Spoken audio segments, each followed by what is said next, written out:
always late. God damn. Where I put that Pokemon at? Hey. Welcome to the world of Pokemon. My name is Kolbs, but others call me a real ass nigga. Where I put that Pokemon at? Right here. Yeah, okay. This is what we call a Pokemon. This world is wildly inhabited by creatures known as Pokemon. Yo, Charmander. What the fuck are you doing? Who's that Pokemon? Cut that little son of a bitch. Recently, I came across a TikTok of a guy who looks like he was straight out of a 2000s R&B music video, wishing that Pokemon was real. And I feel like this is the perfect chance to talk about Pokemon for the 30th time on this channel. So fuck it, why not? I've been playing Pokemon for years. I started with borrowing a friend's copy of Pokemon Fire Red, then begged my dad to buy me Pokemon Diamond, then Pokemon Platinum, which is hands down the greatest Pokemon game of all time. Argue with your stepdad. And then Pokemon Explorers of Sky, which if you played the game and pay attention to the music I use in my videos, I'm probably using a song from that game now. You can tell that game is getting tucked in right next to me in my casket. Then I watched the Gen 4 anime and oh my god, when I say the seeds were planted. The addiction began and Pokemon has always been an extension of my life ever since. I can recite all 1025 Pokemon before I can go through my times tables. That's how much I'm locked in. Lately, there's been a trend of videos where people are role-playing as if Pokemon were real, and it's easily been my favorite trend on TikTok since the Sugar Crash days. And while it's all fun and games, a little lighthearted what if, the nerd in me, well actually, in me is raging to come out. It's thrashing inside of me. I think it would be fun to talk about the actual reality we will be living in if the monsters forced to live in spherical metallic balls were real, because our life will be horrible if Pokemon were real. Actually, if Pokemon were real, we will be answering to them. So today, Professor Kolbs is gonna tell you why you do not want real Pokemon, bro. I promise. The first thing people think of when it comes to a reality where Pokemon exist is how cute the little motherfuckers will be. I mean, look at Pikachu. He's a little cutie patootie with yellow fur and red puffy cheeks, right? Yeah, this thing is a walking car battery that can blow up your insides in less than a second. Kind of an exaggeration, but is low-key the truth, okay? And don't try to hit me with the, well, Ash survived getting shot by Pikachu thousands of times. Nigga, you're not Ash, okay? You're not Ash. You a regular ass nigga. You have no plot armor. Ash has scrapped with and survived legendaries. You curl up into a fetal position if you stub your toe. You're not the same. Pikachu was able to produce 100,000 volts of electricity. Assuming the move Thunderbolt in Japanese isn't an exaggeration. If you don't perish from the electricity itself, best believe your insides are gonna be fried. Well done. Fall out the bone tender. Shout out my nigga tendernism. Pikachu was just an example of how the cutest Pokemon could literally be walking murder weapons if pushed to that point. It's so bad, most of the Pokedex entries walk you through how these demons will eviscerate you, and we just ignore it because, oh, he's lonely, he's fluffy. Gengar, the shadow Pokemon. Should you feel yourself attacked by a sudden chill, it is evidence of an approaching Gengar. There is no escaping it. Give up. Whismur, the whispered Pokemon. Usually its cries are like quiet murmurs. If frightened, it shrieks at the same volume as a jet plane. Hatterene, the silent Pokemon. Beware of forests that show no signs of living creatures within. You may have wandered into Hatterene's territory. Let's assume that we would treat Pokemon like how we treat exotic animals in the real world, where most exotic animals are banned from owning them as pets, and only basic animals like small mammals, birds, cats, dogs, some reptiles are able to be domesticated.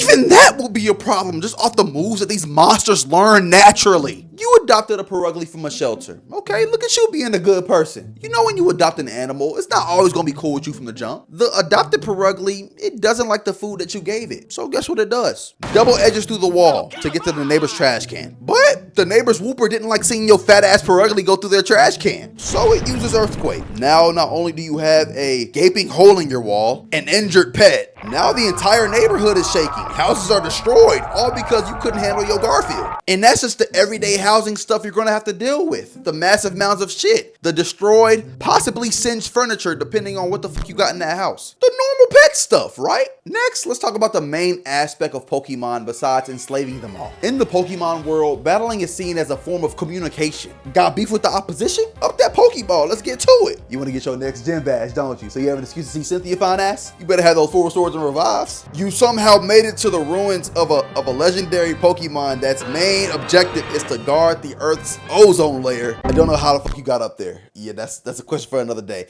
You better pray first and shit, get ready to battle, I guess. But that's in the Pokemon world. In the real world, which if you're not under the influence of acid spray, the world we're in now, just about anything is controversial. A streamer was just getting flamed on the internet for apparently accidentally shocking his dog. You think you would just be able to battle Pokemon and not get shamed for it? Pokemon battling will be seen as abuse and shamed everywhere. I won't be able to throw out my Volcarona against my boys Rillaboom and not expect a statement from my job saying they're parting ways with me due to my recent actions they've seen online. I don't think battling will be illegal though. I think it will be treated like a combat sport like the UFC, where you gotta be registered in order to battle legally. But just look outside. You think motherfuckers follow directions? There's gonna be all types of backyard battling with no rules or regulations. Like in Detective Pikachu, when Ryan Reynolds had to fight a Charizard on nitrous. Oh yeah, that's definitely an original sentence. And since we're already on the topic of battling, we might as well talk about the catastrophic, I think that's the word, the catastrophic, there we go, potential that these moves have. We already went over the thunderbolts that can produce up to 100,000 volts that literal rodents can learn pretty easily. The earthquakes that do what earthquakes do. But we haven't talked about the moves that can do the real damage. I'm done. Cut the show. I'm done. Like getting poisoned by toxic, a move that poisons you so corrosively the pain gets increasingly worse until you die to the poison. Or get boulders dropped on your medulla by rock slide, scorching hot water sprayed on you by Scald, getting the shit knocked out of you by close combat. And I'm not even gonna bring up the harmful ones like flamethrower or hyper beam. That's pretty fucking obvious. What about Worry Seed, a move that literally gives you insomnia? God forbid you come across a dragon with Draco Meteor. We already played those games before. We know what happened. And these are all moves that people normally run on Pokemon, with the exception of Worry Seed. Ain't nobody using that shit for real. But say you go on a nice little stroll through the forest and you accidentally step on a Shroomish.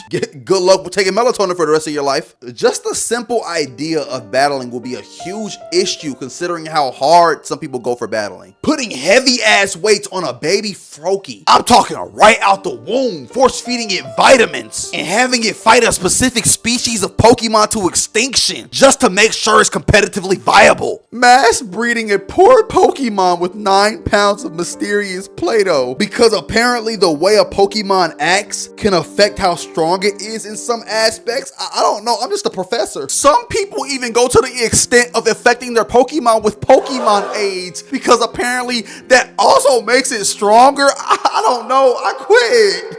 What the fuck were we playing as children? I wouldn't be surprised if some people went a little overboard with breeding / training their Pokemon and we ended up with some dead ass Pokemon. Or even worse, specially educated Pokemon.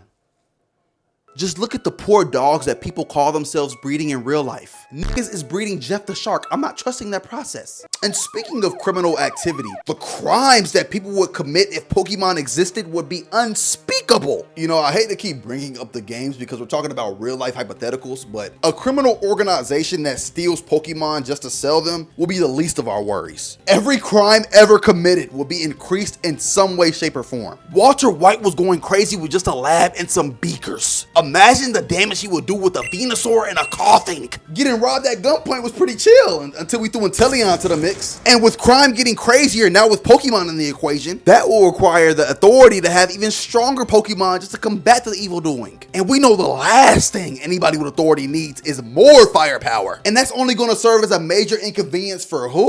You! Imagine you were already 10 minutes late to board your flight. Now you gotta deal with the Houndooms and Magnezones and TSA to make sure nobody is hopping on the plane with an electrode. Plus, we also gotta think about how weird some of y'all motherfuckers are. Because I know we all know at least one guy who will have a 6-man squad of Lopunnies. Yeah, Pokemon need to go ahead and stay fictional. We don't need the motherfuckers to be real at all. No, sir. And that's why you don't want Pokemon to exist in real life. While it would be kind of cool to save some gas money and hop on my Staraptor's back to get from point A to point B, I'm good with not walking in my house to an Ariados in the corner of my wall. Yeah, I think I'm good on that. If you have any other issues IRL Pokemon would bring, let me know in the comments. I'm interested. Let the imagination free. But that's all I have for y'all for today. Thank you so much for watching. My bad on the inconsistency, but I did start another channel. That's the big announcement I have for y'all. The gaming channel is now live. We just finished a dispatch playthrough, so if you missed that, go ahead and tune in. I think I made all the right choices, but apparently I didn't. No spoilers, but we're gonna be going crazy on the gaming channel. So make sure you invest now. I'm gonna put all the information in the description below. I can't wait to see y'all there. But other than that, man, thank you so much for watching. I'm gonna see y'all in the next one. Actually, Charmander, you go ahead and do the outro.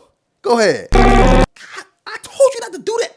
I'm sorry. He's still new. He's level 5, so you know, have some grace with him. I'll see y'all on the next one. Bye. God damn.